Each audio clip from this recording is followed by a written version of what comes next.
Subscribe करें हमारे YouTube channel साधना gold को और पाएं वीडियो सबसे पहले। और हाँ, बेल आइकन दबाना ना भूलें। एक महाराज महात्मा जी थे, बड़े सिद्ध संत थे। तो कई सेठ साहूकार लोग होते हैं ना, महात्माओं के पास जाते तो तुरंत हाथ दिखाने लग जाते, बाबा कुछ बताओ तो, कुछ ऐसा बता दो कि बस नोटों की बारिश होने लग जाए हमारे घर में। 90% लोग तो महात्माओं के पास जाते इसीलिए हैं कि बाबा कुछ मंत्र मार के आशीर्वाद दे दे, बस नोटों की बारिश घर में हो जाए। जिस महाराज अलमारी को खोलूं 2-2 हजार की गड्डी भरी हो। बोलो राधे राधे। तो सेठ जी ने कहा महाराज कुछ बताओ, मेरी उम्र क्या है, पैसा रुपया कैसा रहेगा, बच्चे अच्छे सेवा करेंगे। महात्मा जी के भजन में बड़ी बाधा हो रही थी। अब वो सेठ बड़ा दुष्ट था। कुछ लोग होते हैं महाराज, संतों के पास जाएंगे, पंडितों के पास जाएंगे, ऐसे ढंग से जाएंगे, आह कितने सीधे साधे हैं। पीछे से महाराज पड़ोसी आगे कहता है महाराज इसके चक्कर में 10 दिन से हमारे घर में चूल्हे में रोटी नहीं बनी, जीने नहीं दे रहा। अब आपके सामने आया तो ऐसे हाथ जोड़ करके आह बिल्कुल एकदम गाय है, इसकी असलियत तो हमसे पूछो। बोलो राधे राधे और प्रेम से बोलो। तो सेठ जी तो थे बड़े महाराज अभिमानी अहंकारी। महात्मा जी के पीछे बड़े, महाराज जी बताओ तो मेरी उम्र क्या है। महात्मा जी को थोड़ी गुस्सा लगी। उन्होंने कहा हमें तो भजन खुद तो कर ही नहीं रहा, भजन हमें भी नहीं करने दे रहा। महात्मा जी ने कहा मुझसे क्या पूछ रहे हो, कल सूर्योदय होती तुम्हारी मृत्यु हो जाएगी। कल सूर्योदय होते ही क्या होगा, मृत्यु। अब तो सेठ जी को टेंशन हो गया।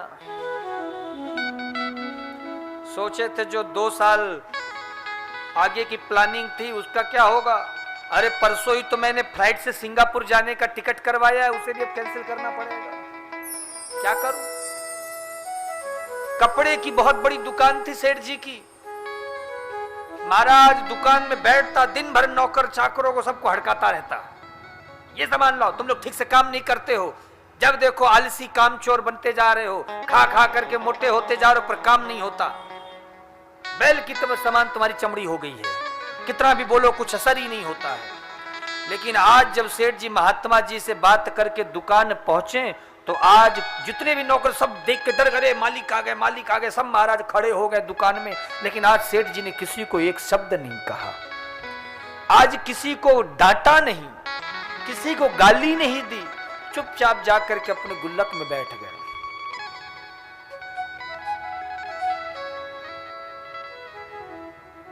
नौकर आश्चर्यचकित हो गए, आखिर आज हमारे सेठ जी को हो क्या गया।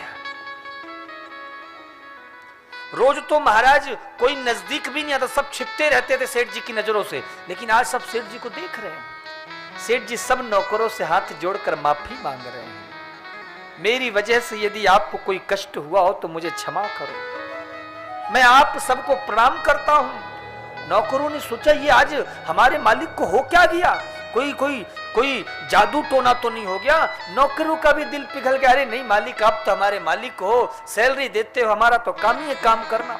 सेठ जी ने बही खाता निकाला, जितने लोगों का महाराज पैसा उधार कर्जा वापस नहीं कर रहा था सबको बुलाया और एक एक करके सबका उधार सबका कर्जा देने लग गया और हाथ जोड़कर क्षमा मांग रहा है कि मैंने इतने दिनों तक आपके पैसे को दबा के रखा, आप मुझे क्षमा करो, ये लो आप अपना ब्याज सहित पैसा ले जाओ। जो लोग महाराज 10-10 साल से अटके थे, जो तो सोच ही लिए थे कि अब इसका पैसा तो हमारा मारा गया, जो हमने इसको दिया तब नहीं मिलेगा, आज वो भी आश्चर्यचकित हो रहे हैं, सेठ जी की तारीफ कर रहे हैं। सेठ जी महाराज वहां से आज बिना किसी को भला बुरा बोले घर पहुंचे। घर पहुंचते ही महाराज बच्चे बहू बेटा सब दूर भाग जाते थे। इतनी कठोर कड़वी वाणी थी कि कोई नजदीक नहीं आना चाहता था सेठ जी के। पत्नी भी डरते डरते आती थी, बच्चे टीवी बंद कर देते थे, अरे दादाजी आ गए, सब हल्ला करेंगे, नाराज होंगे। लेकिन आज सेठ जी ने महाराज किसी को घर जाते ही कुछ बोला नहीं, उसी तरह से भोजन की थाली आई, एक भी कमी नहीं निकाली कि आज दाल में नमक ज्यादा है कि चाय में शक्कर ज्यादा है, बड़े प्रेम से पा लिया। आज पोते को गोद में पहली बार बिठाया है पिछले 10 साल में। पोता भी प्रसन्न होकर खेलने लगा।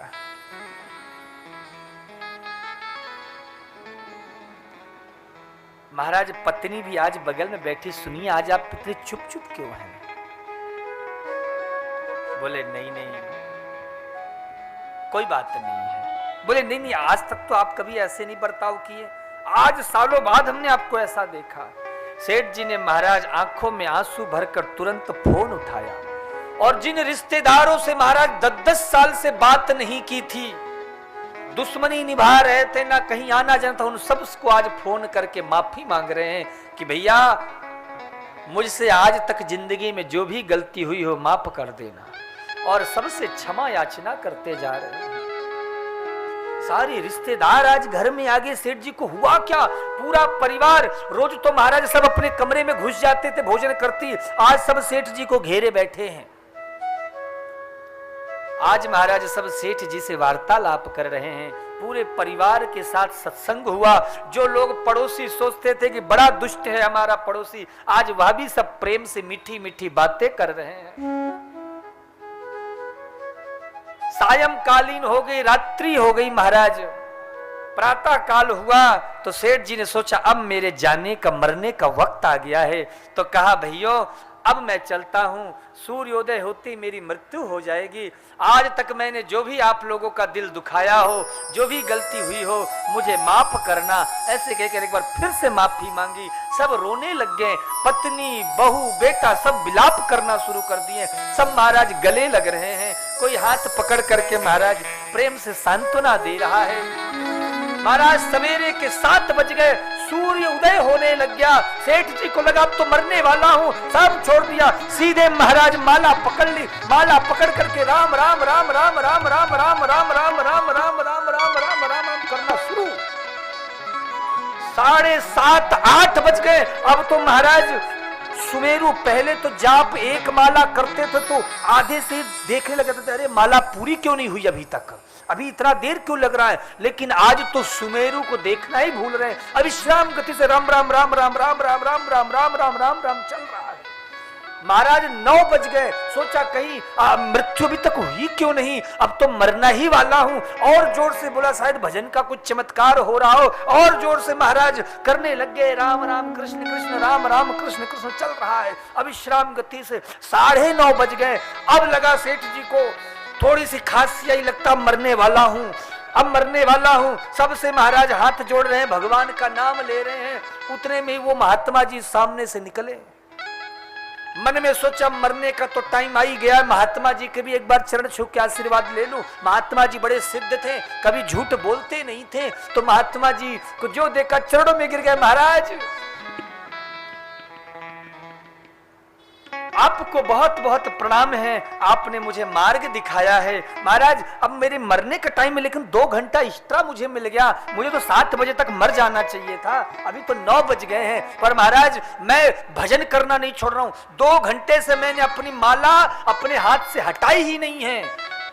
महात्मा जी बोले कौन मर रहा है आज? बोले क्या मतलब, आप ही तो कल बोले कि आज मेरी मृत्यु होगी सूर्योदय होते ही। महात्मा जी ने कहा मैंने तो गुस्से में बोल दिया था, तुम मुझे भजन में बड़ा परेशान कर रहे थे, इसलिए मैंने कह दिया कल सूर्योदय में तेरी मृत्यु हो जाएगी। सेठ जी का तो महाराज माथा घूम गया।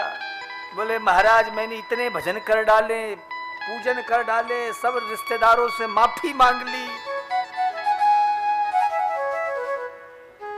इतना 2 घंटे से राम रामी जप रहा हूं। महात्मा जी ने कहा वो तो मुझे पता है, लेकिन एक बात बताओ, तुमने कुछ महसूस किया? क्या मतलब? बोले देखो एक दिन में तुम्हारी पूरे जीने की दशा और दिशा बदल गई। किस बात पे? केवल इतनी सी बात पे कि कल मुझे मरना है। मरना तो है ही, ये तो सत्य है, लेकिन जब तुम अपने प्रत्येक दिन को अपने जीवन की आखिरी दिन समझकर जिस दिन से जीना शुरू कर दोगे, उस दिन से महाराज तुम कभी किसी का बुरा नहीं चाहोगे, किसी से तुम्हारा द्वेष नहीं रह जाएगा, किसी के प्रति तुम हिंसात्मक नहीं रहोगे और सबसे तुम्हारा ऑटोमेटिक प्रेम हो जाएगा। हम संसारियों में, गृहस्थियों में और उन महात्माओं में यही तो फर्क है। उन महात्माओं को लगता है वाह, आज का एक दिन भगवान ने भजन करने के लिए और दे दिया, और जो संसारी होते हैं वो सोचते वाह, आज का दिन और हमें झूठ बोलने के लिए दे दिया, नंबर 2 का काम करने के लिए एक दिन और मिल गया, पड़ोसी से भी तो बदला लेना है, उसका भी एक दिन एक्स्ट्रा मिल गया। तो यही फर्क है, जिस दिन तुम मृत्यु को सत्य मान लोगे, उस दिन कभी तुम्हारा किसी से झगड़ा नहीं होगा, किसी से विवाद नहीं होगा, किसी के प्रति तुम्हारे अंदर ईर्ष्या नहीं जन्म लेगी।